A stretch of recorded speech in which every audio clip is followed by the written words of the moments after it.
বন্ধুরা, আজকে কাঁঠালের বীজ নিয়েছি আর এই কাঁঠালের বীজ দিয়ে আপনাদেরকে একটা মজার রেসিপি করে দেখাবো। আপনারা এটা প্রত্যেকজনেই বাসায় বাসায় খান আর উত্তরবঙ্গের প্রিয় খাবার। হ্যাঁ বন্ধুরা, আসসালামু আলাইকুম। আপনারা কেমন আছেন? আশা করি আপনারা ভালোই আছেন। আলহামদুলিল্লাহ, আমিও ভালো আছি। আর আমাদের উত্তরবঙ্গের প্রিয় খাবার হচ্ছে কাঁঠালের বিচির ভর্তা।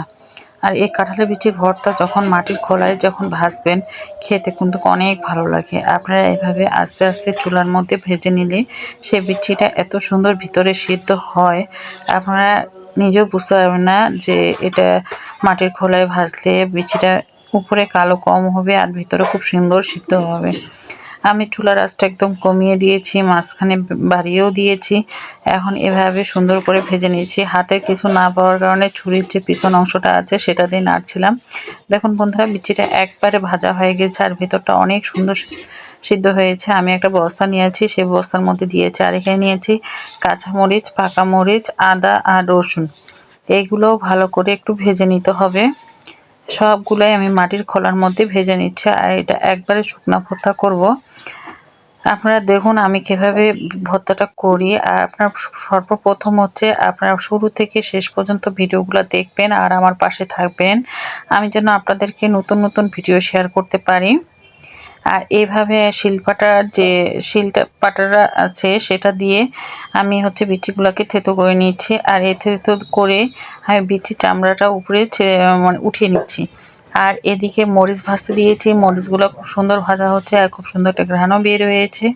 যেহেতু এ সময় কাঁচা মরিচ পাওয়া যায় না আর এগুলো সব শেষে ছোট ছোট যে মরিচগুলো থাকে এগুলা কিন্তু খুবই ঝাল। আমি এখন ঢেলে নিয়েছি। ঢেলে নেওয়ার পরে আমি এখানে আদা রসুনগুলা আর কাঁচামরিচগুলো আমি পানির মধ্যে ভিজিয়ে দিয়েছি। এখন আমি শিলপাটায় এটা বেটে নিব। আর এভাবে শিলপাটায় একটু আধা বাটা করে বেটে নিলে খেতে কিন্তু ভালো লাগে। আপনার হাত দিয়েও ভর্তা করতে পারেন, হাত থেকে শিলপাটার মধ্যে ভর্তাটা বেশি ভালো লাগে। এখন আমি একটু স্বাদ মতো লবণ দিচ্ছি। লবণ দিয়ে এখন শিলপাটায় এভাবে একটু বেটে নিব। আর এই মরিচের বিচি কিন্তু অনেক বিচি। আর এই বিচিটা আপনারা একবারে মিহি করে বেটে নেবেন না, তাহলে কিন্তু খেতে স্বাদ পাবেন না।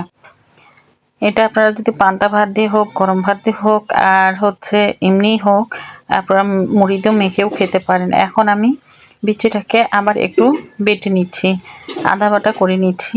একটা করে ডলা দিব, এর বেশি দিব না, এতে আধা ভাঙ্গা হবে। এইভাবে আপনারা ডলে নেবেন। আমার মতো আপনারা কে কে বিচি ভর্তা খেতে পছন্দ করেন অবশ্যই কমেন্ট করে জানাবেন।